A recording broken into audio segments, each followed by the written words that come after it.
final session. Final closed session. Final closed session. And tomorrow, Hani, anyways, Hani will will keep us posted about the plans for tomorrow. But yeah, welcome to the final closed. You want the back down? Okay. Session. My understanding is that there are two presenters. One of them will be presenting online. I will be one of the discussants, and Dr. Faisal is going to be the discussant for Dalia. I think the format is the same. 15 minutes presentation followed by 10 to 15 minute discussion, and then the next panel.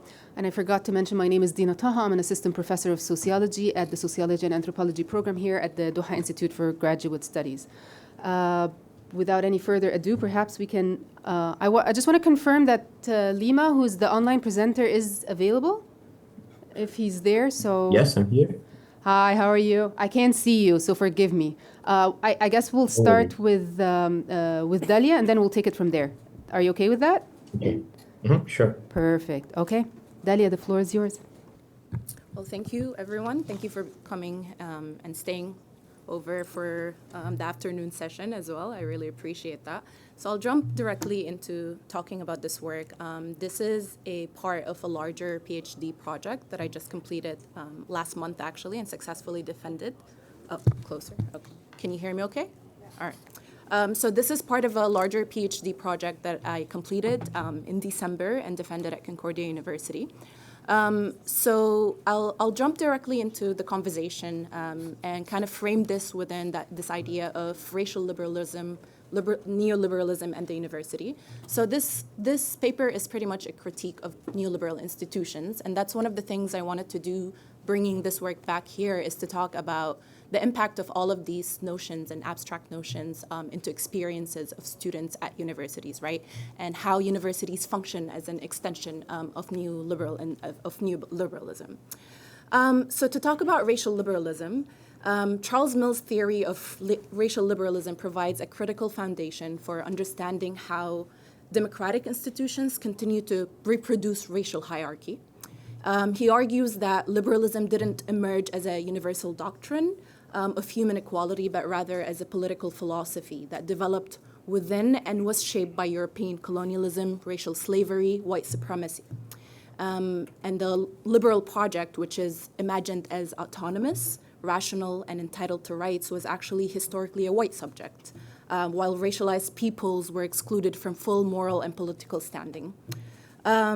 Liberalism's emphasis on freedom, property, and contract was therefore always embedded in what Mills calls a racial contract, an unspoken agreement that structured who could own, govern, and belong in the larger society. And from this perspective, the idea here is that racism is not an aberration of liberalism, but rather one of the constitutive conditions of liberalism itself. Neoliberalism, on the other hand, does not represent a departure from this racial liberal order, and it rather intensifies and modernizes it. And by privileging markets, privatization, and individual responsibility, neoliberalism rearticulates liberalism's core commitments in a globalized, financialized, and post-welfare state context. And while neoliberal discourses present itself as colorblind and meritocratic, its effects are profoundly racialized. And as public institutions retreat from social provision, racialized populations, on the other hand, who are already disproportionately affected by histories of colonialism, dispossession, imperialism, and labor exploitation, they bear the heaviest costs of this. And in this way, neoliberalism deepens what Mills intensifies or identifies as the racial restructuring of political and economic life, transforming racial inequality from a problem of state exclusion into one of market failure, personal responsibility, or cultural deficiency. Now to universities. They occupy a very central position with this racial neoliberal order. And as publicly funded institutions are restructured to operate according to market logics, universities become increasingly oriented towards profitability, corporate partnerships, and the production of economically valuable knowledge. So research agendas are often shaped by funders, tuition fees rise, and disciplines that interrogate power, inequality, and colonialism are often marginalized. And we can see a move towards this trend right now, currently in Quebec, which is the focus of this project. Yet this transformation is not simply economic, but it's also epistemic and racial. And the neoliberal university privileges forms of knowledge that align with state, military, and corporate interests. An example of that is BDS and the university's positions on divestment from Israel. And while critical decolonial Black and Indigenous intellectual traditions are treated as peripheral, symbolic, or politically suspect to all of this. So the argument here in Canada's context is that the contemporary state's turn towards reconciliation, inclusion, and recognition doesn't actually signal a break from settler colonialism, but it rather reconfigures this in a larger social context. And its recognition allows the state to appear ethical and progressive while actually leaving intact the material foundations of colonial power. Land theft, resource extraction, and Indigenous disposition, which is very important in the context of Canada. And within universities, this logic is often mirrored in the expansion of Indigenous studies, equity initiatives, particularly after 2020, and the murder of George Floyd and the global Black Lives Matter movement, and diversity programming that coexist with continued investment in extractive industries and colonial forms of knowledge production.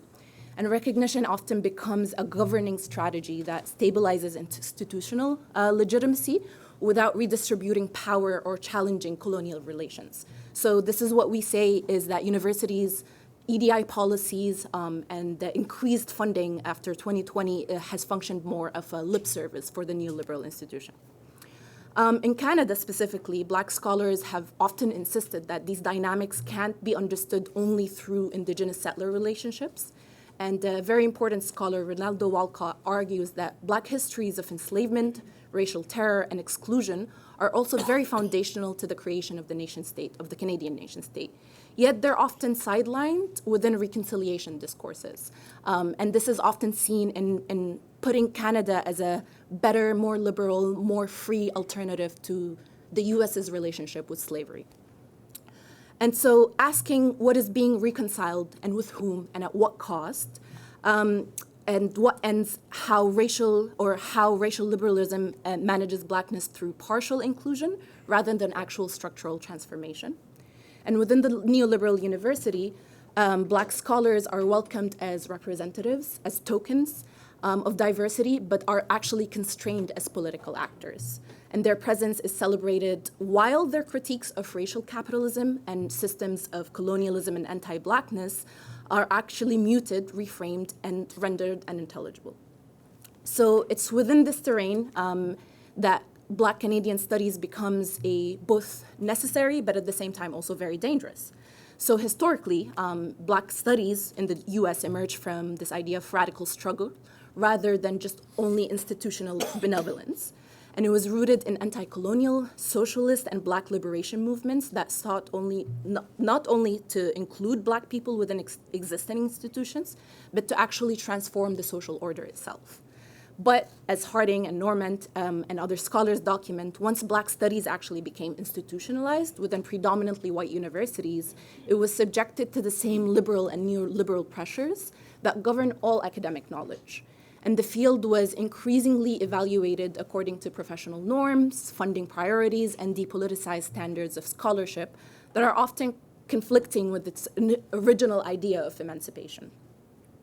So racial liberalism helps to explain this containment, and liberal institutions can accommodate Blackness, but as culture, history, identity, but they struggle to tolerate this idea of Blackness as a critique of poverty, sovereignty, and capitalism. And as a result, this discipline of Black studies is often encouraged to focus on representation, heritage, inclusion, diversity, rather than an actual systemic analysis of racial capitalism, state violence, and colonial power. And the shift aligns with the broader neoliberal transformation of the university, in which diversity becomes management strategies rather than a site of actual political struggle. And diversity allows institutions to display this idea of moral legitimacy while leaving intact the hierarchies that actually produce and reproduce inequality. So situating this dissertation within Black Canadian studies actually means engaging not only with questions of identity and representation, but also with the political economy and the epistemology of the university itself. So Black Canadian studies doesn't merely document Black presence in Canada, but it also interrogates how Blackness is produced and regulated and contested within settler, colonial, neoliberal orders and racially liberal orders.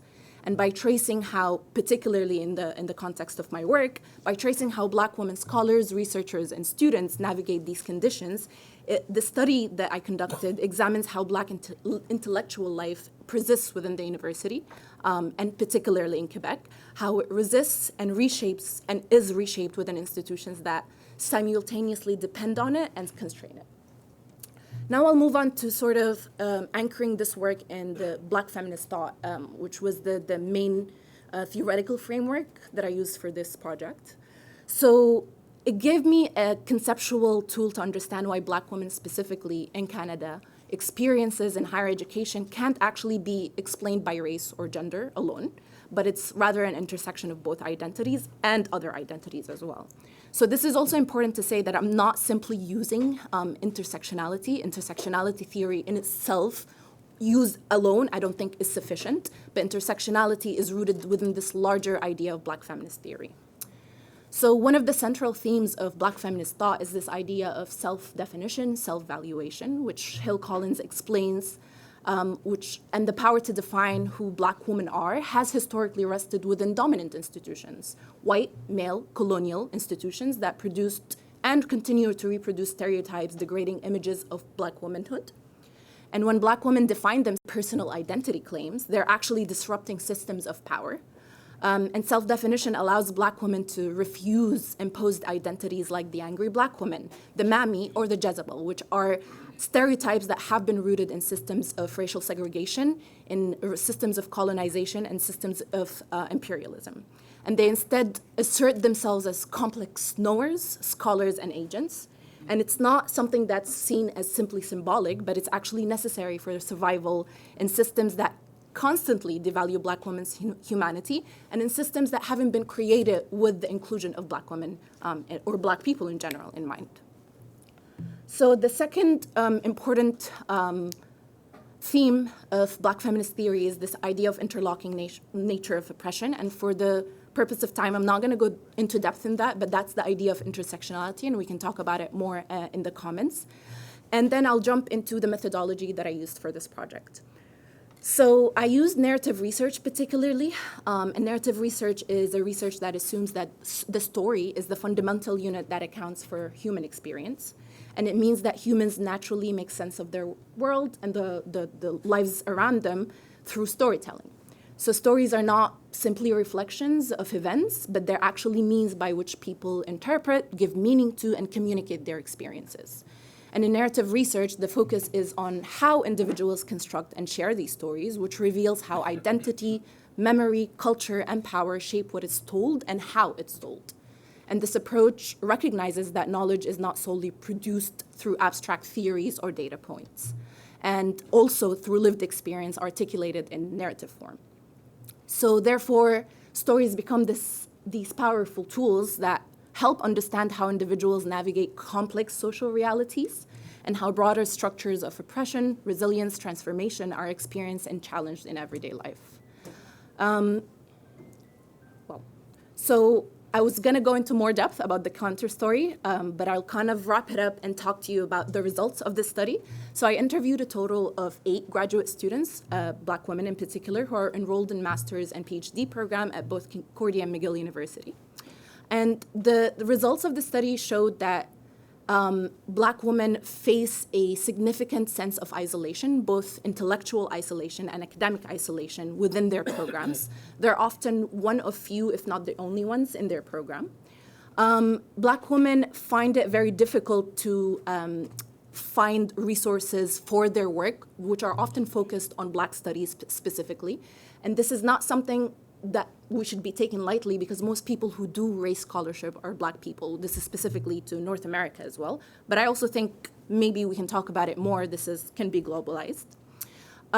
So this idea is also this idea that their experiences are intensified by isolation, and Black women end up facing what is known as racial battle fatigue, which is a state of exhaustion, hypervigilance, and emotional strains. And I share several examples throughout this thesis and several stories from the Black women that I interviewed. The other very important thing is that one of the strongest themes in the literature and in the study is that importance of mentorship.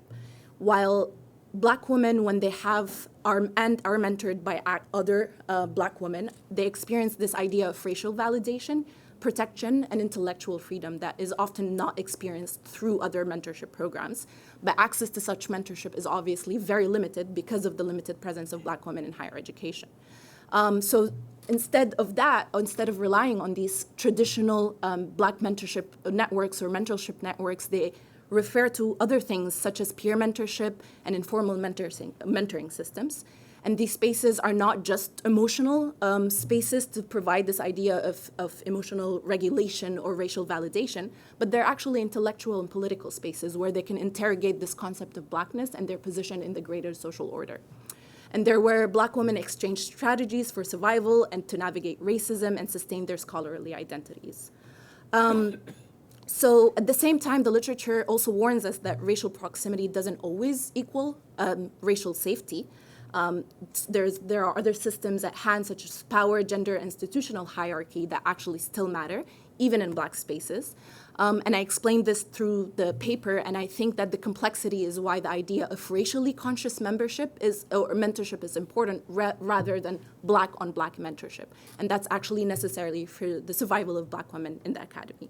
And then I go into depth on why sometimes Black on Black mentorship is problematic, and I explain this through the idea of respectability politics and the complications that happen when we translate that into the university system. So I'll leave it at that, and we can discuss more through the Q&A section. Thank you.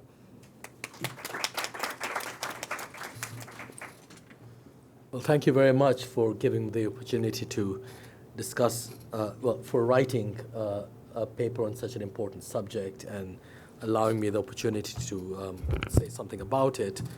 I thought I might begin with an anecdote. When I was leaving the United States for Britain, an Indian friend of mine said to me, well, you know what the difference between what the difference between racial relations is between the US and the UK? And I said, no, what? And he said, well, in the US, if you're not Black, you're white. And in Britain, if you're not white, you're Black. And of course, it's an aphoristic thing to say, but there's some truth to it, which is to say racial identity in the US and perhaps Canada, but we can discuss this, is marked by Blackness. And that means Indians and all others who might straddle, who might be somewhere in the continuum between Black and white, can, on occasion, be conflated with degrees of whiteness rather than with Blackness. In Britain, you have a very different situation where, as my friend suggested, it's whiteness that defines racial belonging, which is why in Britain, but not in America, you can have emerge a political category such as Blackness, which includes Indians and Arabs and others, a political category, Black Britons. It's no longer a significant category, but it was for a significant amount of time. And the reason I begin with this anecdote is, of course, just to point out that racial identity is variable and it changes from place to place, even when its terms seem to be exactly the same, Black and white.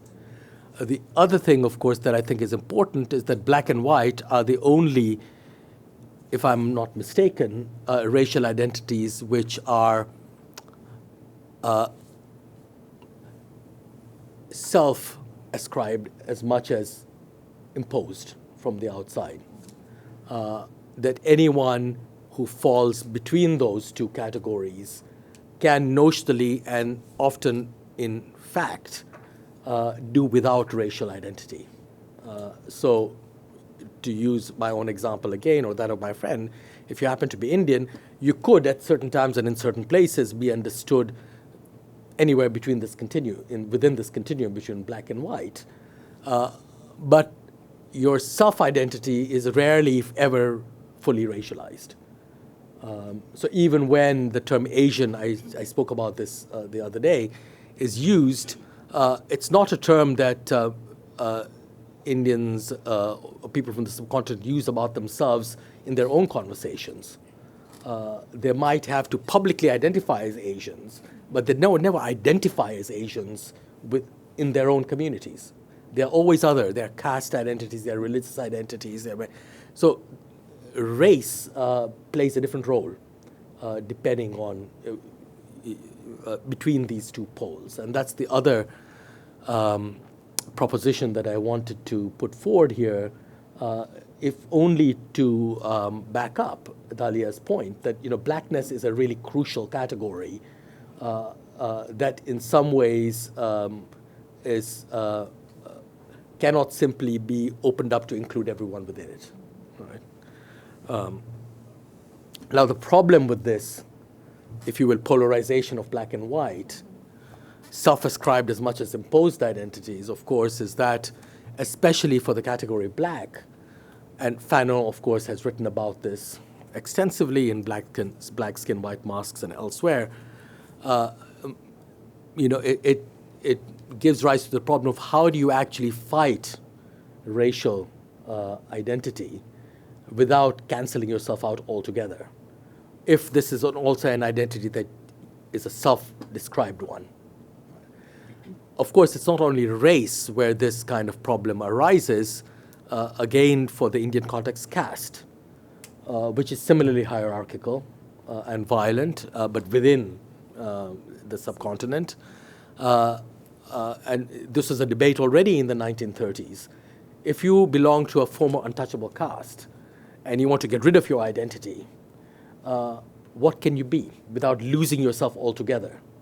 How do you redefine this identity? Well, either you convert to another religion, which is not necessarily a way of escaping this identity, or you transform it by infusing it with a positive set of connotations and an alternative history.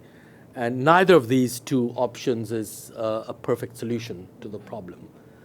So how do you actually divest yourself of an imposed and oppressive identity, which nevertheless has come to be a mode of self-description as well? Right? So as I take it, Dalia's interlocutors struggle with this problem as well. Now, so that's a few words about identity, especially as it's been reified in neoliberal times. The context of Quebec, of course, is, as Dalia very well knows, is of course itself very, very distinctive, because we are talking about the only French-speaking province of Canada, in which Quebec identity is seen as a minority identity. So even though in the logics of racial discrimination, it's the black woman in this case who is the fully minoritized figure, in fact, Quebec nationalism is itself defined by minorityhood against Anglo or English nationalism. So that gives a quite different perspective on, in a way you have a clash of minority identities occurring, and the anxiety of Quebec nationalism is, of course, in part a demographic anxiety, but it's an anxiety that has much more to do with Anglo Canada and Anglo North America, in which the figure of blackness plays a very specific role. So it's a triangulation. It's never simply black and white in the way I started talking about these terms, but there's a constant triangulation in which English Canada or English North America plays the third party, the role of the third party. And when you think about Canadian multiculturalism, surely one of the great examples of liberal, if not internationalism, then liberal nationalism, you see what has happened, because the making of multiculturalism under Pierre Trudeau as official state policy, the creation of a Ministry of Multiculturalism, was always received by the French nationalists as a threat against them. And they understood multiculturalism as being a way in which the English Canadians were deploying non-white and non-Christian and non-European origin migrants against the French to fully minoritize them. And the language of Canadian multiculturalism does lend itself to this interpretation, conspiratorial though it may be. So, for instance, you have several kinds of nations. You have their two founding nations, the English and the French. Then there are the First Nations, who are indigenous peoples. And then there are the multicult people, where they fit in this panoply of national groups is unclear. But the fact that there is a panoply of such groups shows there is no single nation. Right? And it is precisely the Anglo-French tension and struggle which has threatened to divide the country itself that gives meaning to multiculturalism and therefore to migration and blackness in Quebec. So, I'm sure you do this in your dissertation, but to elaborate on this context, I think, because it's a kind of double imposition on the black women you are describing. Now, there is a way in which French nationalism in Quebec then retreads metropolitan French, European French stereotypes about Muslims and migrants. And how that happens and why that happens, I'm not so sure, but it'd be interesting to hear more about that. Why is it a way of circumventing the minoritization of the French in North America by linking back to the metropolitan France and universalizing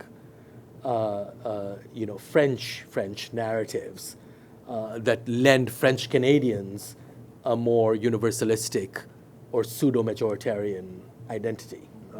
I wonder, I don't know. On the university, here too, I think you're correct. In the kind of liberal setting out of inclusion and diversity, of course, at an all-Canada level, the assumption is that you have immigrant minority groups and they need to be integrated and represented and their diversity displayed in non-threatening ways. The problem, of course, comes when the financial model of Canadian universities, as British universities and universities in different parts of the world, can no longer treat foreign and immigrant students merely as minorities who need to be not just tolerated but welcomed for the purposes of liberal inclusion. Because the financial model of these universities now depends upon the money of these largely foreign students, but also to some degree migrant students. Right? So in a way, it doesn't have as much to do with demography, though that is a consideration. It has to do with that these people are no longer amenable to the liberal logic, which might be paternalistic, of inclusion. In fact, they are absolutely necessary to the university system. The university will fail if you don't have them, and their fees. This is true certainly in the UK. And that changes the liberal language altogether. It certainly it ceases to make sense when it's not a question of the luxury of welcome, but the necessity of for the university's own survival. So I want to just conclude by saying something about the stories. You didn't have time, obviously, to give us any examples, and no doubt, you do so at much greater length in the dissertation. But it would be wonderful to hear more about the narrative structure deployed or structures deployed by these women.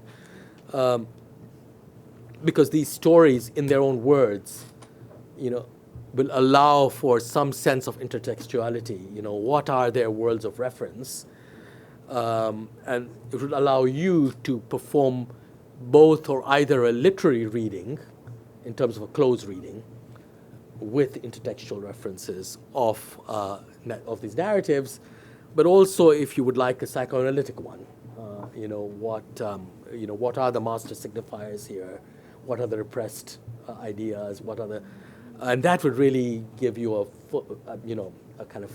So I would encourage you, if you haven't already done it, you probably have, but I haven't seen your dissertation, to really foreground these stories, these narratives. Not only are they the meat of your, they are the substance of your evidence, but a lot more can be done with them, I think. So thank you.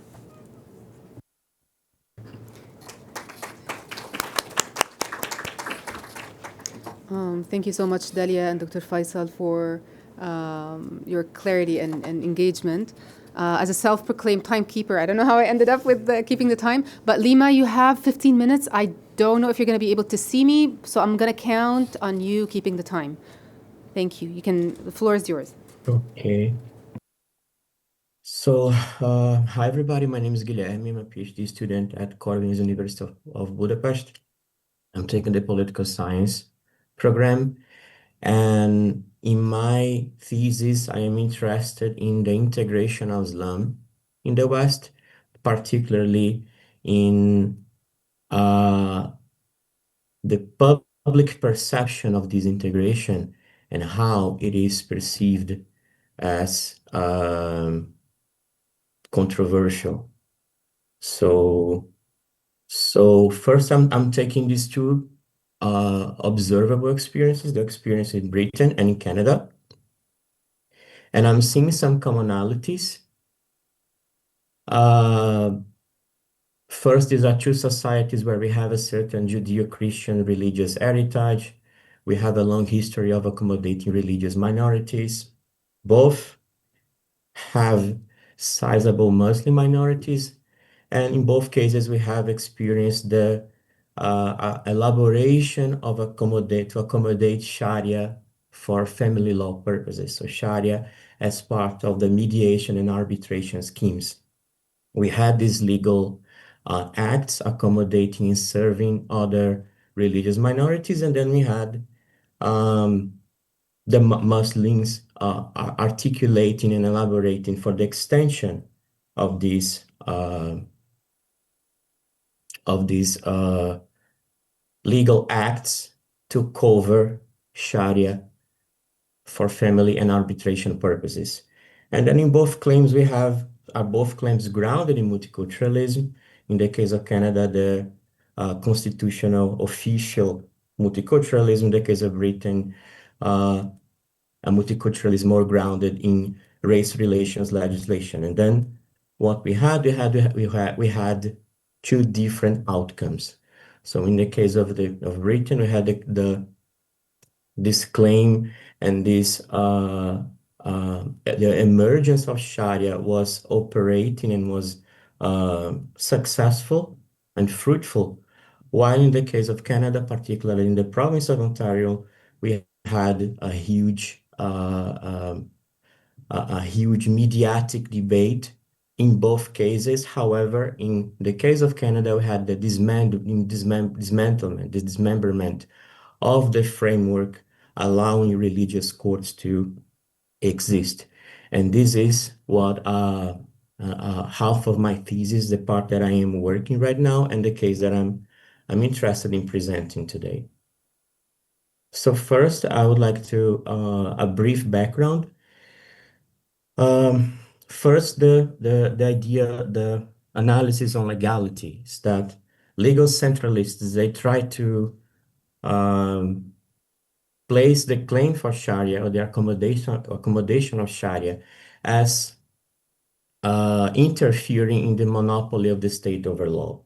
And then legal pluralists, conversely, they look at this reality and then they make comparisons. Well, what about the rabbinical courts? What about many other religious minorities being exempted? For instance, the existence of Amish, or the coexistence of a religious subculture of Sikh, of Catholics, of many others, and then even the reality of, for instance, the coexistence of, in Britain, of the Scottish law, Channel Island law, canon law. And then this claim of this legal centrality doesn't seem to be a good parameter for the analysis. The other frame of analysis is the social cohesion, which is a never-ending debate on what is integration, what is quarantinization, what is And then on the view of some universalist authors such as Fukuyama, Brian Barry, or in the political spheres, David Cameron, the claim for Sharia is a form of a legal apartheid or a legal isolation, while other multiculturalists, in a more multiculturalist view, as Tariq Mudud in Europe or Ayelet Sachar, is a form of a legal integration and is a unique opportunity in the integrative path of these minorities to a larger scheme, searching for a certain official Sharia state relations. And then we have the anxiety toward Muslims. And then the Martha Nussbaum, she claims that as a legacy of the September 11th is that the West is becoming obsessed by Islam, this Muslim-focused anxiety, and particularly on gender, on Muslim women. So, for instance, when we have these debates, there is a certain centrality on how is the responsibilities of the multicultural family, of the multicultural life. John Bowen, for instance, is an author who claims that the Western incursions in Afghanistan, for instance, we had a certain centrality on the use of the defense of gender and the idea of saving Muslim women to justify the incursion. And then I argue that something very similar happens when it comes to these controversies of Sharia.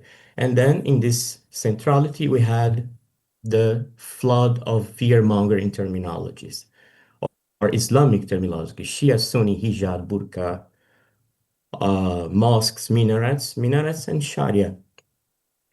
And then we have this idea that multiculturalism was what once was exploring all this sort of identity politics is now shifting to multi-facism, as Pragna Patel says. And then it's not every identity politics, but it's religious identity politics that are becoming more and more prominent and controversial. So to base my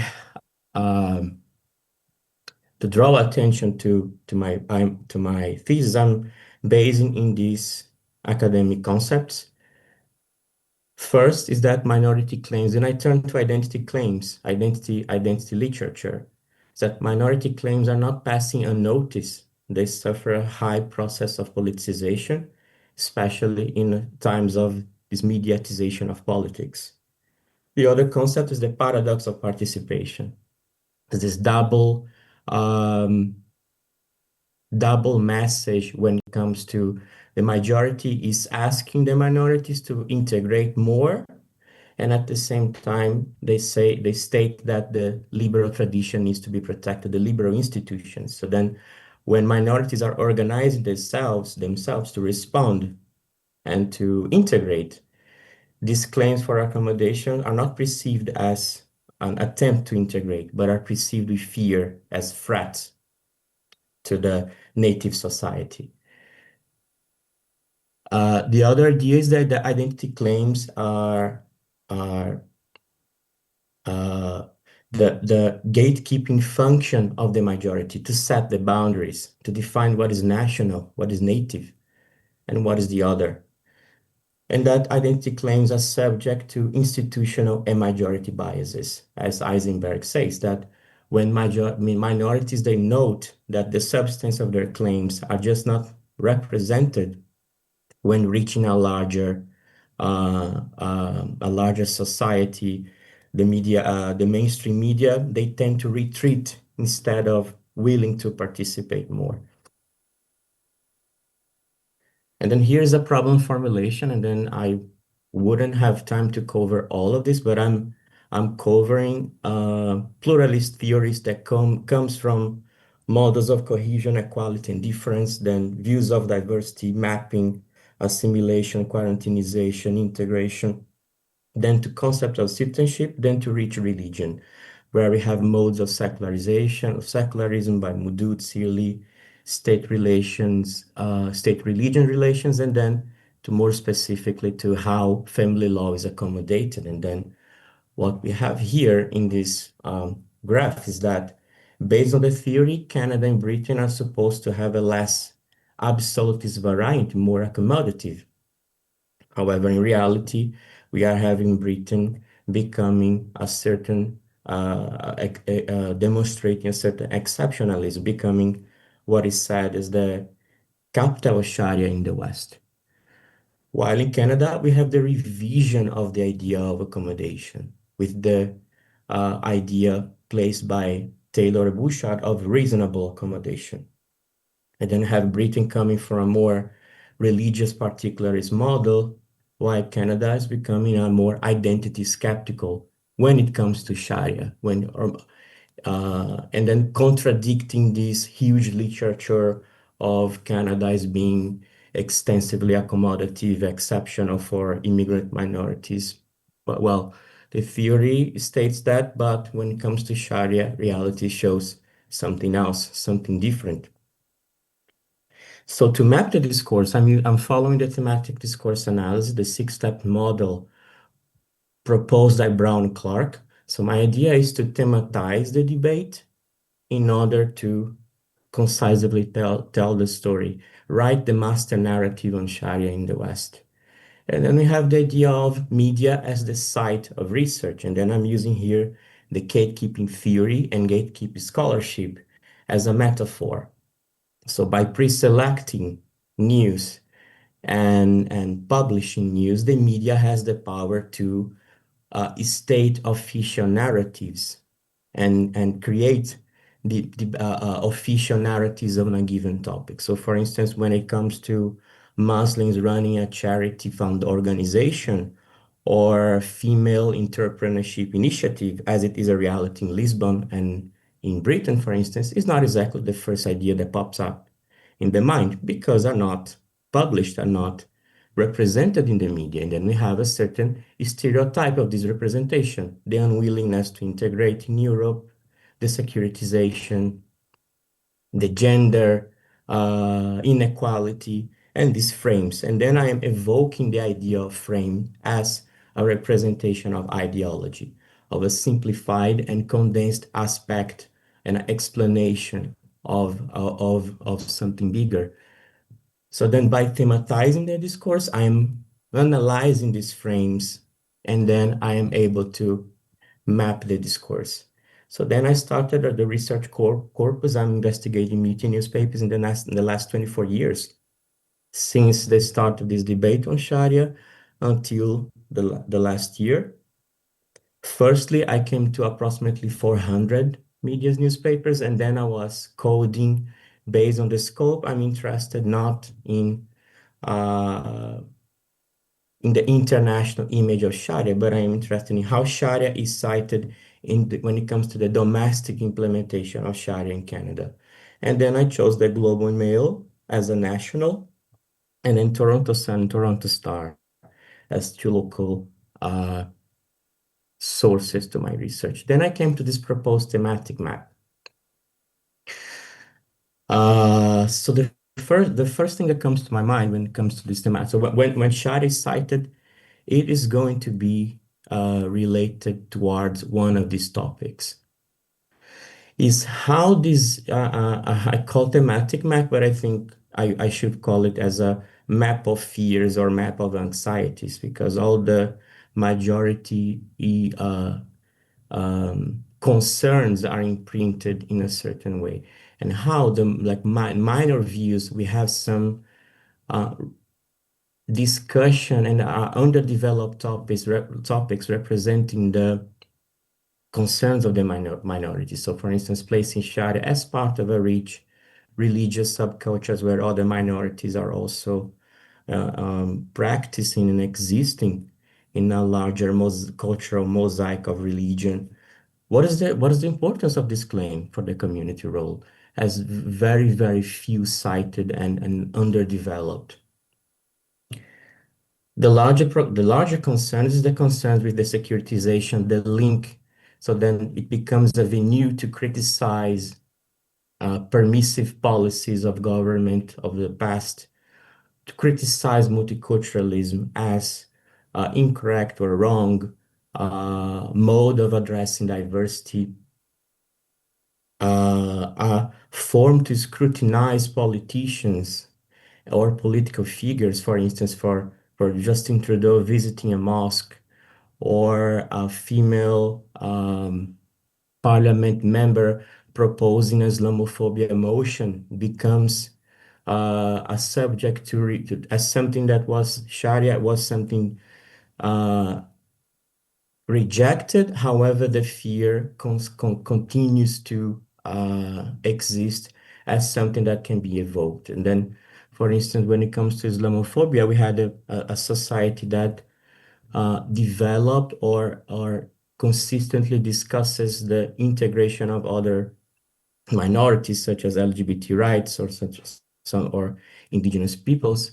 However, when it comes to debate, forms of integration and forms of to fight discrimination, we had Sharia as an obstacle evoked as something that can be developing Islamophobia scheme might become a venue to pass Sharia law or something like this. And then we have this a terminology focus on Sharia law in contrast to Britain, that we have a focus on Sharia courts or Sharia council. And then we have Sharia becoming a common anti-Muslim terminology to scrutinize politicians, and this anxiety of return connected to other debates related to Muslims. For instance, freedom of speech, the idea that during the citizenship ceremony, you should not use a headscarf. So Sharia is connected to all these parallel debates and parallel discourses taking place throughout the years. This is the point that I'm stuck right now in my research. I'm have covered these themes, and now my consideration is how to synthesize this explanation and this presentation of data in a way that I'm not covering one by one. So I'm currently writing following the framing theory, the framing model proposed by Snow and Benford, in which I would classify into motivational, diagnostic, and prognostic frames in a way to concisely cover this. And well, I think I'm still on time. This is the end of my presentation. Okay. Thank you so much, Lima, for sticking to the time. And I agree that this is a very ambitious project, and it's on point with the theme of the winter school this year. I understood that from the paper, at least that I've seen, that it's like it seems that your presentation has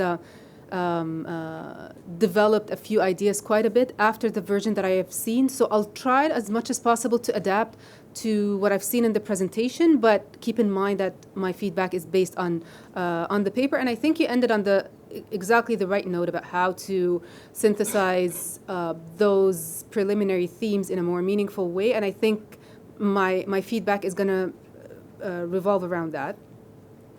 I really appreciate it. And also, just a disclaimer, my background is in sociology. We're always thinking about power and knowledge and ideology and all these things.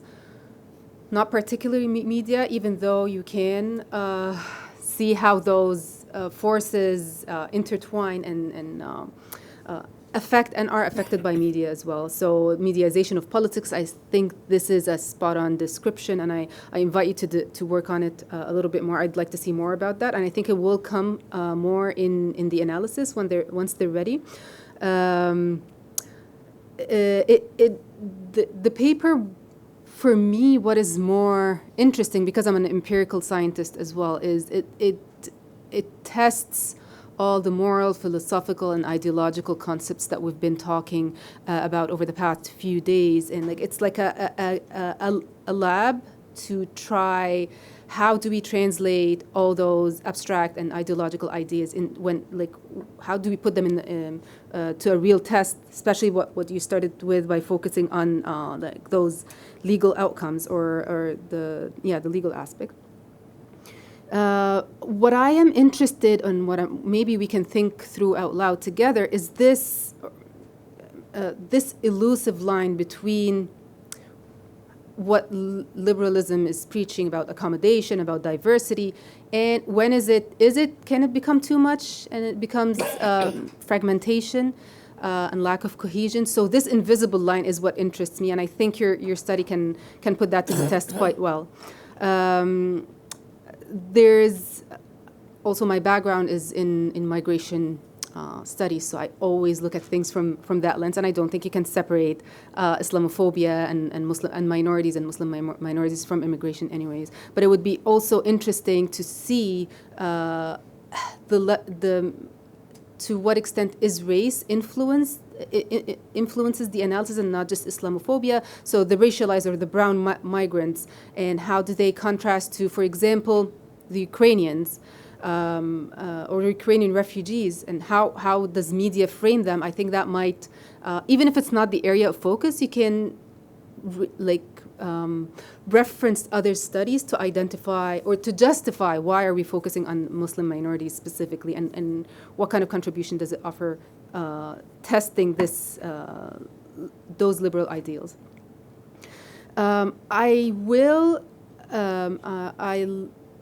I try to focus on three main areas. I think I started off with the first one, but the first thing, which was a bit more developed in your presentation today, but maybe we can push it a little bit, and maybe that would help you narrow down the focus, because what I've seen in the presentation or in the slides right now are many theories. I'm not sure if you're going to use all of them, or you're going to have, or you're going to select one, maybe two, or fewer, depending on your scope. But I would highly recommend focusing not just on we distinguish between micro theories and macro theories. So not just, for example, the gatekeeping theory, or maybe that's my bias because I'm not a media studies person, but larger power dynamics, macro theories. Right now, Sharia is presented as a media-constructed object associated with fear, moral panic, threats to liberal norms, which is, yes, plausible. We agree with that. But it's sort of a predictable conclusion. We all agree that Sharia is the boogeyman. But I think what your paper is trying to do is a little bit more than that. The question that the paper needs to answer more clearly to me is Sharia causing, or the Muslim minorities abide by Sharia, are they causing this anxiety, or is it a symptom of deeper anxiety? And I would imagine if it's the first one, it would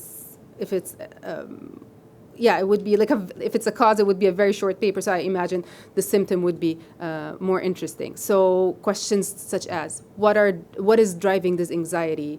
Is it truly fear of pluralism, or particular kinds of inclusion, or particular groups to include? Is it related to post 9/11 securitization? Does it have to do with Orientalism? And that's what I mean by macro or grand theories to explain this relationship.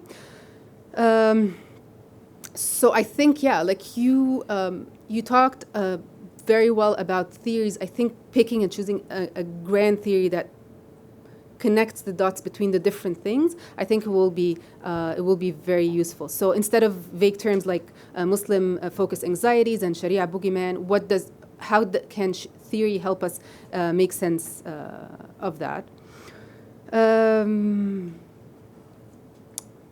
So this is the first point.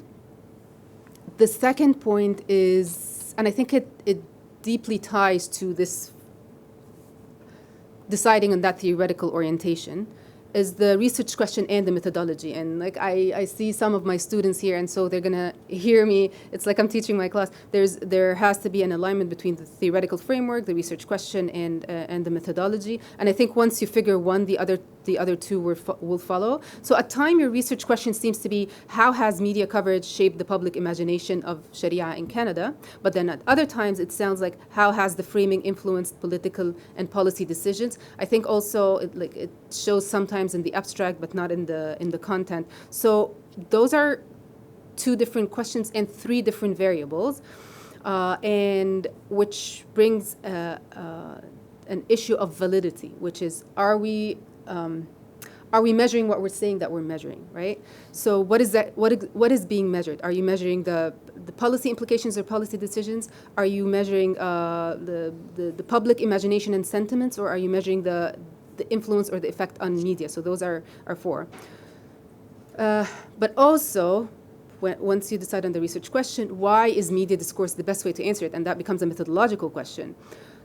What role do subvariables play? And that's my point. Like, we have more than two variables here: policy or state decision and public perception. And I understand that your study is not quantitative per se, but it's still important to identify what concepts are we working with. So the analysis is based on media text, which is plausible and justified, but sometimes it implies association, but even causation between media, public opinion, and policy without at least grounding it in literature review or past studies and how they might be related and caused. And I think, grounding it in the literature review might help you decide on the research question and whether there's causality or not. So this is one piece about the methodology when it comes to like the variables and what is the research question. And I always tell my students that so many decisions that we have to do in the research design is the decision to let go. Like, what aspects do we want to sacrifice to keep the research question narrow and focused, right? So the other thing, and I'm curious actually to hear from you, is the time frame. You choose from 2000 to 2024, and I think you said in the slides here that it's ongoing, so it could be longer, which is really interesting and exciting for me because I don't see a lot of potentially longitudinal studies. But again, that relates to what kind of research question are you trying to ask and the temporal aspect of it, and whether having a longer period of time in fact benefits answering your research question. And here I would suggest, if you want to stick to a longer period of time, I would potentially add a sub-question that measures this fluctuation and consistency in media coverage.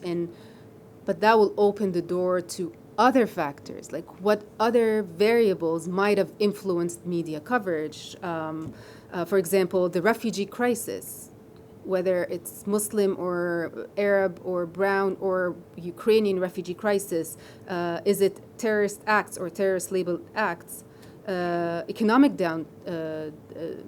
downturns. And there is empirical evidence that says especially in the 2008 economic crisis, usually it's associated with anti-alien sentiments, right? So that's something that you need to caution yourself when you're doing it. And I think there are ways to do it, especially if you ground yourself better in literature. So yeah, like consider maybe adding a sub-question about this persistent or even framing the research question around persistence and fluctuation rather than policy causation. I'm not convinced that it helps you at all, focusing on the implications on policy or political decisions, I mean. Okay, finally, I think those two areas, whether the theoretical anchoring and the methodological question, aligning the research question and the methodological approach, once they're streamlined, this third issue will come naturally. So when you say 7 themes, and I think you're heading in the right direction, especially that it seems that you spend more time developing the ideas and the themes. I think you're right, 7 themes might be a bit all over the place, and just finding this common thread. And I think once you decide on this grand narrative that brings those pieces together, that will become much more easier to find out which themes actually are symptoms of a larger causal theme, right? So I think that will be an easy fix once the foundational ones are figured out. A couple of questions when it comes to the context. You talk, and you started, and I really like how you grounded contextually that. You talk about how 2 different experiences, the UK and Canada, have they should, based on literature, result this similar outcomes, but they both went into different directions. That's the really exciting question. Why? What happened there? coming from Canada, it's this homogeneity that all Canada represents the same thing. So Quebec, for example, would have a completely different dynamic than Toronto. So keep that in mind. Also, in they call them the prairies, Alberta and Saskatchewan, they might have different dynamics as well. Which brings me to the question: why are you choosing to focus on Ontario? I'm sure there's a justification, but it needs to be spelled out a little bit more. Why are the other cases mentioned? Like Quebec is mentioned briefly, UK is mentioned briefly. Even if for merit, it's the order or how early it is mentioned in the paper might cause confusion that you're actually talking or adopting a comparative lens, but you're not. You're saying there is a different outcome. I'm zooming into one of them to see what happened there. I wonder also, maybe that's for a future study, but I also wonder if you should address or look into the literature that compares or contextualizes for media coverage for other minorities, and that includes sexual and gender minorities, for example, or other migrant groups or other religious minorities, if that will help you ground your hypothesis a bit better that there's something special about the Muslim case and the Sharia case and not any other alien or any, I'm using American terminology, but any other minoritized groups or racialized groups. I think I'll stop here, but overall it was really exciting to read it. And it was also exciting to see how you took it further in the presentation beyond what I've written. And thank you so much. Okay. So I think we're doing okay when it comes to time, given that we started a little bit late. So my suggestion to the presenters, discussants, and the audience is to start the Q&A session, but I also encourage the presenters to react and reflect on the feedback that they've received if they felt that it might be useful. So maybe we can take our first round of questions. Please go ahead, and then next. We'll start over there and then.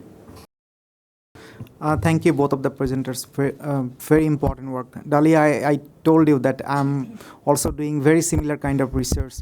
So when I'm going to the universities to understand their lived experience, especially in Ontario and Alberta, many of my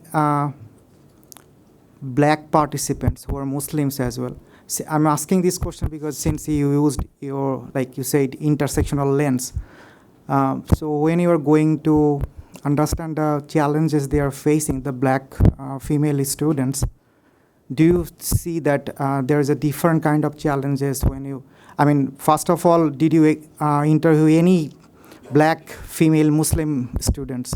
So if you saw that, do you think that there are any differences between their experiences? And also, since you did your study in Quebec, so Quebec ethnicity, language is also very important dynamics I think more than any other provinces. So do you see any nuances in terms of differentiation of experiences who speak French as well, like among the black female students? So these are the two questions if you want to answer. Thank you. شكرا. معلش أنا سأطرح سؤالين بالعربية. يلا ولذلك أنا أراهن عليك. يعني بالراحة. فيما يتعلق أولا شكرا للمركز، شكرا للمتدخلين والمعقبين.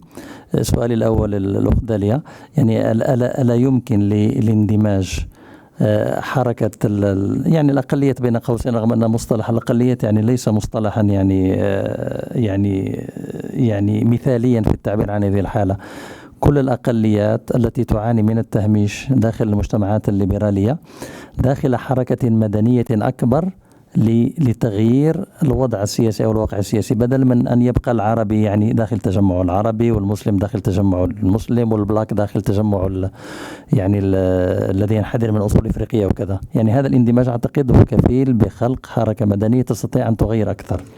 Let me just translate quickly, and I know I'm not giving its due. So I think the question is around the solidarity, I guess, or the coordination between different minoritized and marginalized groups if there's a formal, semi-formal, or informal collaboration or organization amongst them to avoid fragmentation. So instead of advocating for Arabs specifically or Palestinian Arabs, it would be for marginalized groups across race, gender, class, and sexual minorities. Yeah. فيما يتعلق بمداخلة جيليرم عندي ملاحظة. أولا هناك سردية ينبغي أن تراجع. يعني مقولة الحضارة المسيحية اليهودية يعني فيها الكثير من التجني.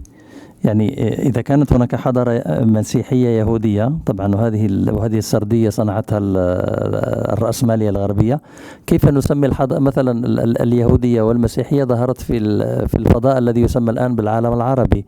يعني المسيحية أصلا هي ديانة عربية وانتقلت من الوطن العربي إلى العالم يعني. واليهودية عدد اليهود الذين كانوا موجودين في الوطن العربي إلى حدود الخمسينات من القرن الماضي يعني يتجاوز نصف يهود العالم، بمعنى أن اليهود في الغرب كانوا أقل يعني من اليهود الموجودين في الوطن العربي. فهذه السردية تحتاج إلى مراجعة. Let me translate that. Lima, this question is to you, or it's like a note about the particular narrative or description, the labeling of what you described as the Judeo-Christian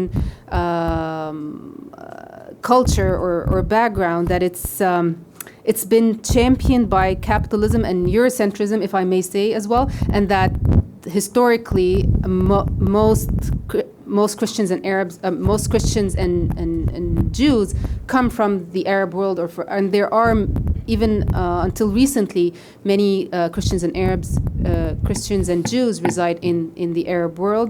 So perhaps we can find a more disruptive term or a more descriptive term. So I hope I didn't butcher that. سؤالي يعني سؤالي his question, yeah. يعني حول فكرة الإدماج. الفيلسوف الكندي تشارلز تايلور يتحدث في كتابه عصر علماني السيكولار ايج. السيكولار ايج يتحدث عن أن فكرة العلمانية تحتاج إلى تجديد حتى نعمل على إدماج كل المهاجرين الذين يأتون إلى العالم الجديد، خاصة العوالم الناتجة عن مجتمعات استيطانية كانت نتاج للتوسع البريطاني، الولايات المتحدة الأمريكية، كندا، أستراليا، نيوزيلندا. طبعا يمكن أن ندخل فلسطين في هذا السياق. سؤالي يعني معلش ترجمي بس السؤال. سؤالي هو أن الإدماج لا علاقة له بشيء اسمه الشريعة. يعني إذا كان المواطن العربي والمسلم يتفق على 90% كمواطن كندي مع المنظومة القانونية الكندية، فلماذا يتعرض للتهميش؟ مثلا الاختلاف يكون في غطاء الرأس، في الذهاب إلى المسجد بدل الذهاب إلى الكنيسة أو الكنيسة اليهودي. يعني شو الإشكال يعني؟ لكن الانتماءات السياسية يعني تكون واحدة، واحد ينتمي للحزب الديمقراطي، واحد ينتمي للحزب الجمهوري، واحد بس هو مسلم وهذا هندوسي وهذا. I will not be able to translate that well, but I'll see what I can do. Maybe you can help me, or anyone who can speak Arabic who can do a better job than me, please jump in. So his second point also is to Lima about this idea of integration, and he referenced Charles Taylor and his work on secular age and how he ties it to the neoliberal tenets. And that his question is that integration has nothing to do with Sharia, because most Muslims agree on the majority or 99% of the issues, but then it becomes the symbolism of the burqa or the hijab or whatnot. So what's the question? The last piece of the question? Is a problem. Then في عملية الإدماج يعني. Then so I guess the idea is that we're creating a problem out of nothing, and that it's not really about Sharia. It's about why is it? I guess that your question answers that. Your paper tries to answer that as well. So maybe you can try to react to that a little bit, but maybe we can take three last questions before we take the first round of responses. I see 1, 2, and then 3. I'll leave the second. Mine is really quick because I think it's already been covered thoroughly by Faisa and Nazmul. But I was just going to suggest if in your interviews you could also incorporate students at Université de Montréal or UQAM. That's it. So, Dalia, thank you for that presentation and congratulations on completing your PhD. So, my question kind of complements what Nazmul talked about. we know that black women encompass quite a very wide variety. We have Afro-Caribbeans, right? So I would really like to know, are you specific on a particular demography of black women, or do you actually cover the entire spectrum of black women? And if so, why didn't you focus on a particular group, and why did you choose to go that broad in your coverage of black women?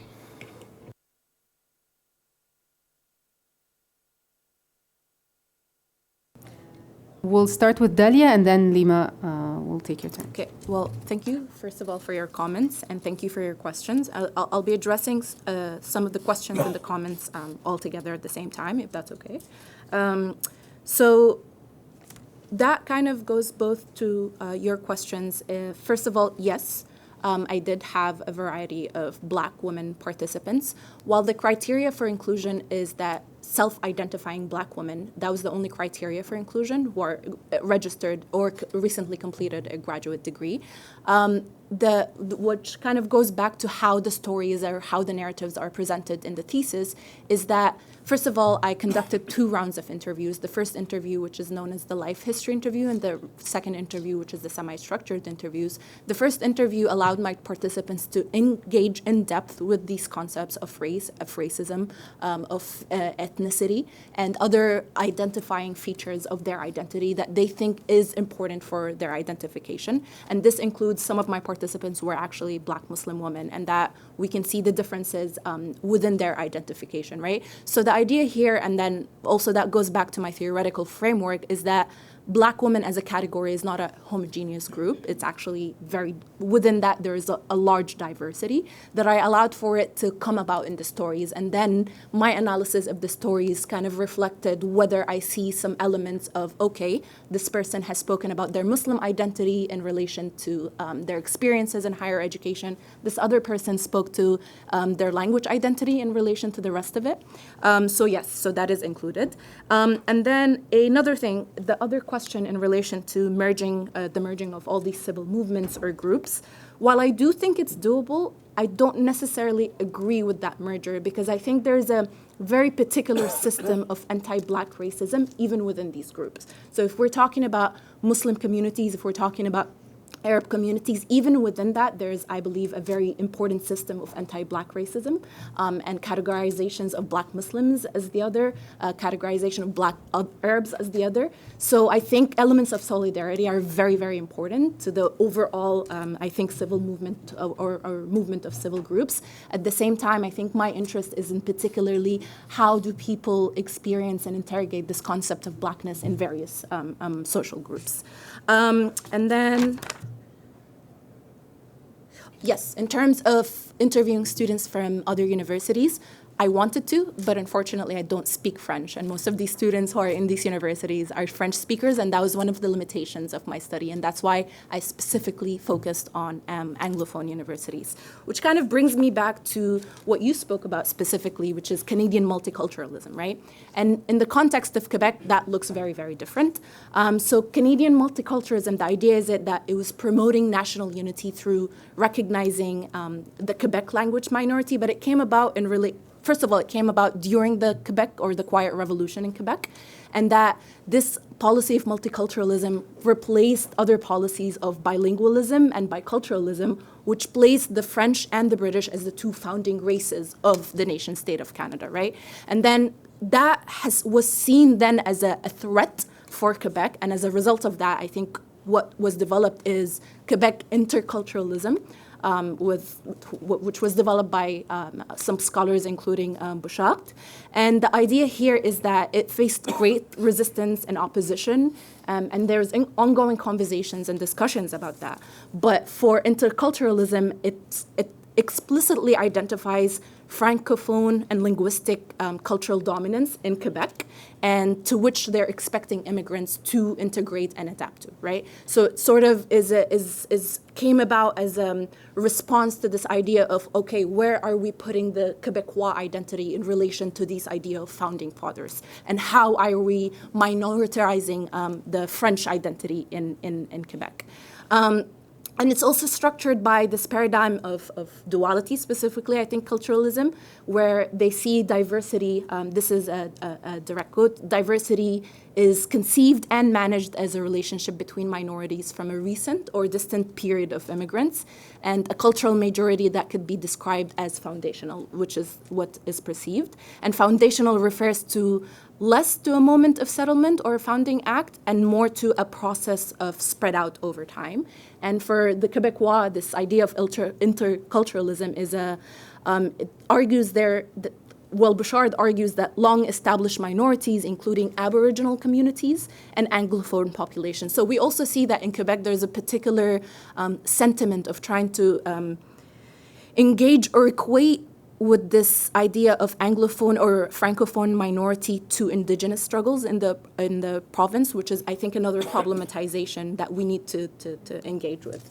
And then I wanted to also address another comment in relation to universities at the current time. Money right now is dying out in Quebec institutions, particularly the French institutions, and I think that's a very important moment in time where we can see how there is dying disciplines and there's also dying initiatives that have been established in relationship to global movements like the Black Lives Matter movement, right? So these budget cuts from these, well, the government of Quebec is cutting specifically money and funds from English universities and rerouting them into French universities, sort of telling us what the direction of the province is looking like. Why are we, again, prioritizing this very particular group or these very particular institutions?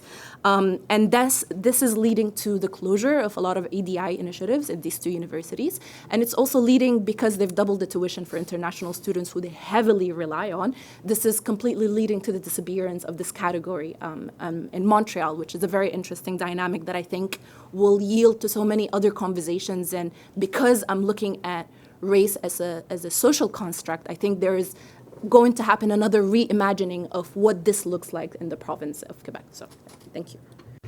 Lima? Hi. Should I try to address all the questions? Yeah, Is please go that ahead. now? Okay, I'll try to reply to the questions raised by one of the participants. First is the Judeo-Christian heritage. So I use this as a descriptive contextualizing way to contextualize these two societies, and I have no questions that, no doubts that Muslims gave a contribution to the systems of law and counting, alphabet, and many other systems used universally. I'm Brazilian, and I am aware that Muslim people in the north of Africa colonized the Iberian Peninsula, which in its turn colonized Brazil, and because of that, the Portuguese language has, the cuisine, the culture has Muslim-Arabic influences. However, when it comes to my academic work, and I am contextualizing these two societies, these two highly diverse societies of Britain and Canada, in which moment we started to see and observe on academic accounts growing non-Christian diversity or Muslim diversity. There is a certain post-Second World War large-scale immigration, and that's why, in my view, it's a reasonable consideration that foundationally these two societies have a certain Judeo-Christian heritage. But in any way, I am, how can I say, discrediting the influence and the growing importance and relevance of Muslim in these societies. However, historically, I think it needs to be said very clearly that in the post-Second World War moment is where we started to see influx of a growing influx of Muslims into these two societies. The second question, I'm not sure I I can understand correctly, but I'll try to react to it. So he places that the controversies towards the headscarf and other religious symbols are not connected to Sharia, if I am understanding correctly. Am I on the same page or?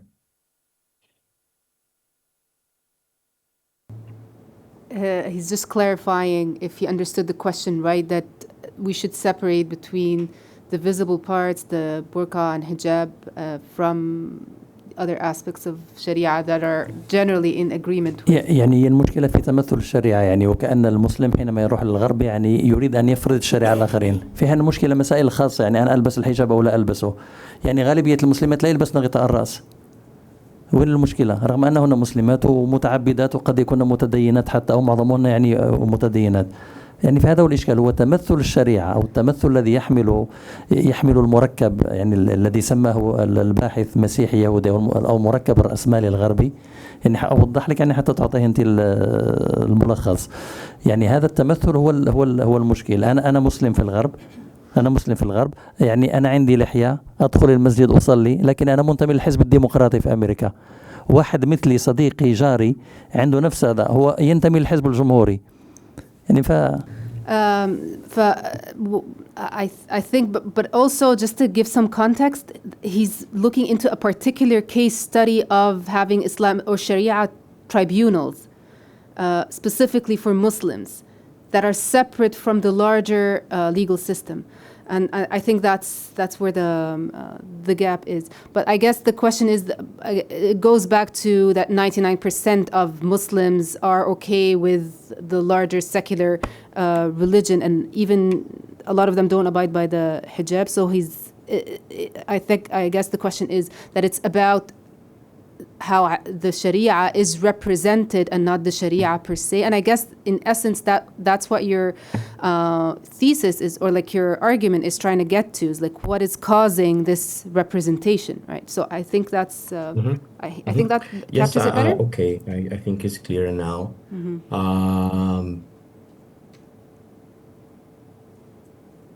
I have to be concise here and synthetic. I think it turns to the question of what Sharia is, and we could spend hours debating what Sharia is, but to the best of my knowledge, is a comprehensive and it's this intersection between law, morality, and religion, and that's why understanding Sharia just as part of legal studies is not sufficient. It's not covering other aspects. Just covering from social is also not sufficient. It's not covering the legal aspects. And then I understand his argument, but I have a guess in my readings is that all this rejection to religious symbols and to religious and to headscarves is, in a certain way, is grounded on the idea of Sharia. And then here I have to place that how Western Muslims writing Sharia, they start explaining how Sharia is deeply misunderstood in academic and in non-academic circles. And reading arguments, for instance, against the headscarves or against the use of religious symbols explicitly in public places, and all this debate on Muslims. If you go deep into, you will see some argument that this is perceived as a manifestation of Sharia in a certain way, or a prerequisite, or a pre-announcement of Sharia. And this is what I am interested in my thesis, is that this is the link to the fears and to the anxieties, regardless you might understand as not being Sharia or not. And yeah, I think this is the my reaction to this question. Now turning to the questions that you raised regarding the research. First of all, thank you for all these comments. I took notes here, and I'll have to spend some time to react to it and adjust many things, but I think that my thesis is about evoking the idea of fabrication of perception to explain this controversy and these fears. And is to place the controversy is recognized in the literature, but is not explained. We not have questions target why this is controversial, given that explaining only on legal grounds is not sufficient, given that advocating that this is a form of integration is also not sufficient. And then by thematizing the debate in the last 24 years and classifying as I'm proposing, so proposing an account of discourse is how I believe I can propose this idea of framing in discourse to a topic that's highly controversial. And at the same time is also to understand that is not an exhaustive analysis, because that would be impossible.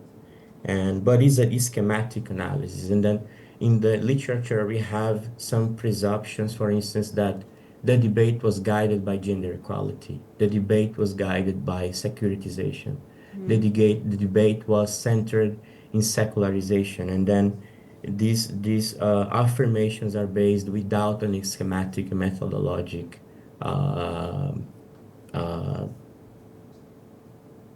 scheme. And this is the research gap that I'm seeing, and this is what I'm proposing. And then this large time frame is exactly because I see that this is not something that was debated in 2005 until 8, and it became silent. No, it's that in my findings I see this topic being reminded and some sort of retake in many different inputs in a timeline of events, and that's why I was interested, and I am interested in covering such a large time frame of events. We can pause here and see if there are any burning questions, given that we are almost wrapping up. Dr. Ahmed, did you? Yeah, please go ahead. Thank you. Thank you for the lovely papers and the ideas. Talia, I have really a reflection, and having heard how you reacted to some of the questions, it's sort of expected that you're asked, did you speak to Francophones? And given the particulars of Montreal, so you do have a sense of activism outside of the Anglophone universities, right? That would really define the experiences. So one way to work around that is to control for the context by focusing on the narrative change itself.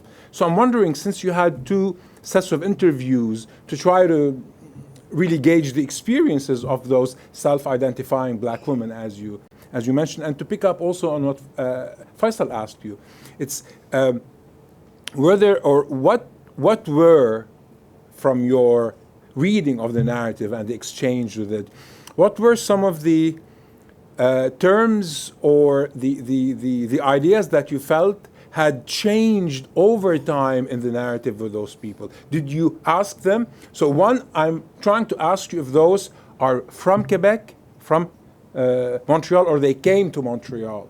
And when they came to the context, what changed? And they came to a context of a university. You see why? So you're trying to deal with the complexity from within the narrative.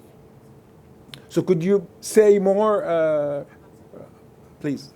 And then we're going to take one final question with John. Please go ahead. It'll be the shortest question ever. What has this all got to do with liberalism? It wasn't a word used once. I'll start with Professor Keane, actually. I think the word was used in the presentation in the sense of critique of neoliberal institutions, right? So placing it within that context of neoliberal institutions and an extension of the liberal order in general. And then coming back to you, Dr. Mansour, it was actually very interesting and I'm very happy that I allowed for this extensive contact time with participants, because some of my participants are from Quebec. Some of them are actually half Quebecois, half Black of Caribbean origin or African origin. Some of them are newer immigrants. Some of them have been there for a very long time. So the interesting dynamics that came about, first of all, for those who immigrated to Quebec more recently or over a time span of, say, 10 to 20 years, there was a very important process of becoming Black that kind of took place in the context of being in North America, right? And that was the conversation that came about in conversations with participants who identify as Black of African descent. So that was a very important distinction. Most, I would say, out of my 8 participants, 7 of them are French speakers and are very sort of emerge or integrated within that language dynamic. So I think there was also a very interesting thing that came about is that a couple of my participants were in the French system, but actually relocated to the English system because they wanted to do specific research in relation to race that they found to be very absent from the French system in Montreal, that they found better representation, quote unquote, of that in the English system. And that brought about a lot of very interesting conversations, because in the immigration movements of the 60s and 90s, once Canada opened it up to more Black, specifically Caribbean immigrants, there was a large number of Haitian immigrants coming into Montreal who were able to integrate into the university system and actually hold positions within these universities. But that trend has changed over time, and there is seen a decline of the presence of Black Haitian scholars in the French system that focus particularly on racial studies. And there was, what I'm also seeing that there is an interesting movement of researchers and scholars who work on racial issues and issues of race in general. There's a movement towards Anglo-Canada because they're seeing that there is less space for that in the French system right now, or in Montreal specifically, and particularly in the 2 English universities that I mentioned. So these are some of the things that came about in the conversations with participants there. And Lima, if you could react to, I think is a very poetic ending with that question. What does that have to do with liberalism?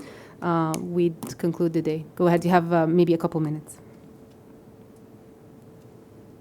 What my research has to do with liberalism? I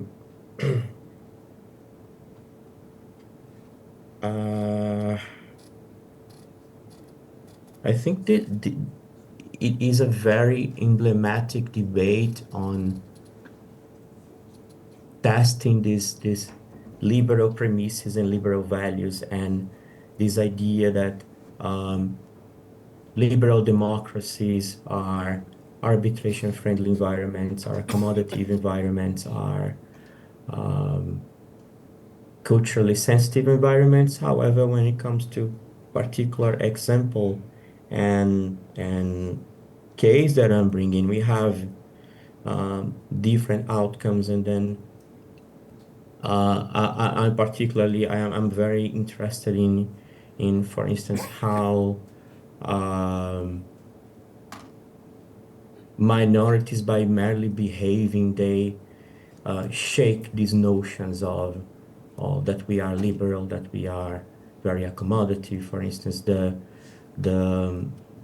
case of wearing religious symbols in schools, for instance, in practice is something very simple and something very innocent, that just girls going to school. But then we catch ourselves discussing secularization of the state, and the same is the case that I'm researching. In fact, we have Muslims addressing or looking for a religious sanction solution for marital status, for very pragmatic questions of their lives, and then it is completely, we catch ourselves debating state of affairs and high state premises of the liberal state, and this is how I see my topic connected to it's entirely connected to the ability of liberal democracies to be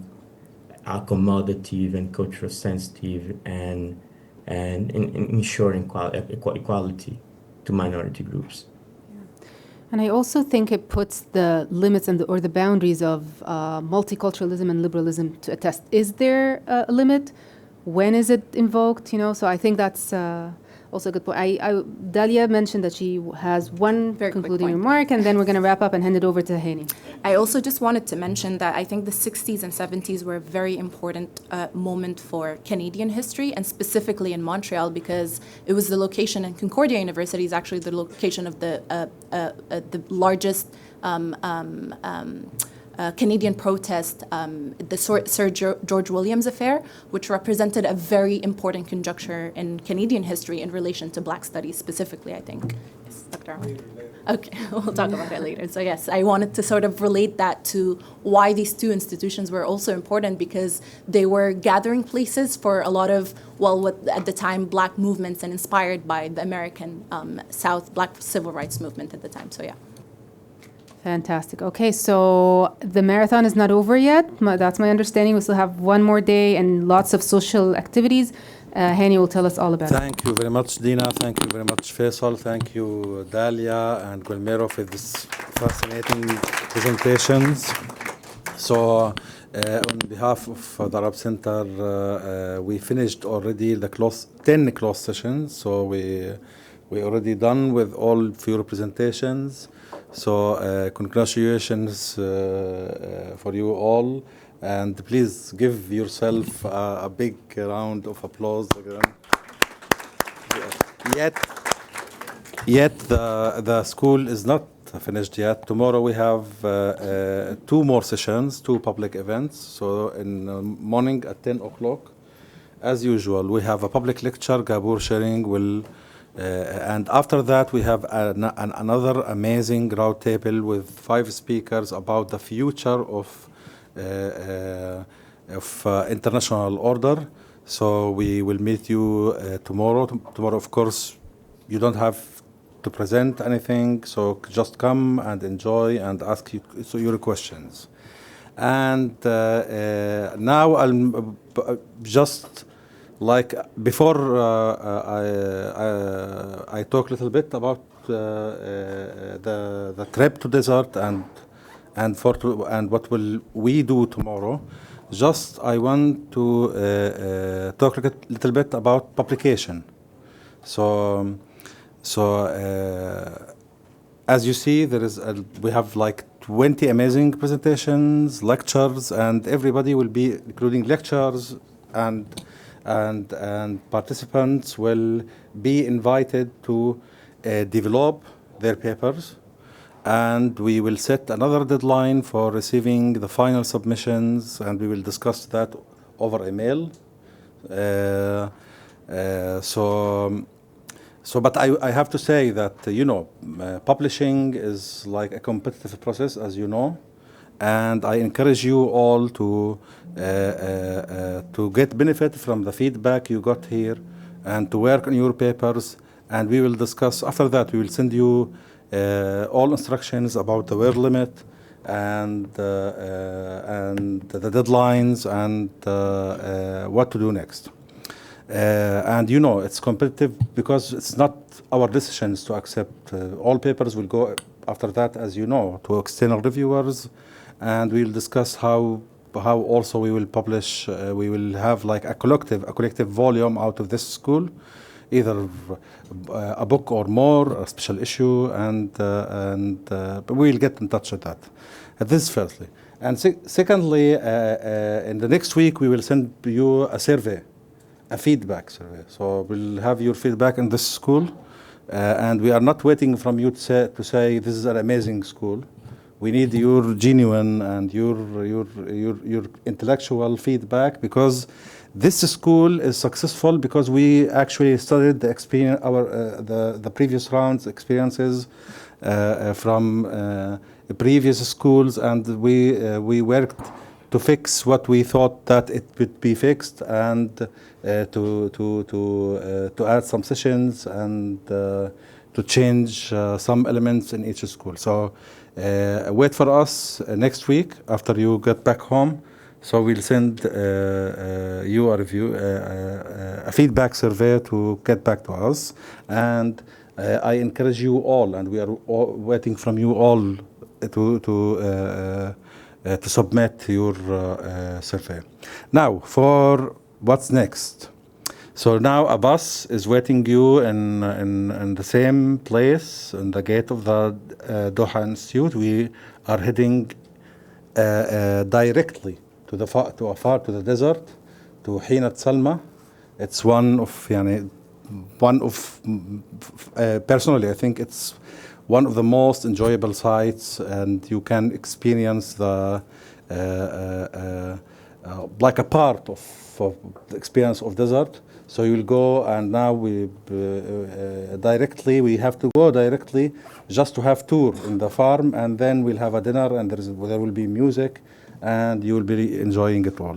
Tomorrow after we have only public events, 2 public events, and at 7 o'clock we have a goodbye dinner where you will receive you will all receive your certificates at Sharif restaurant.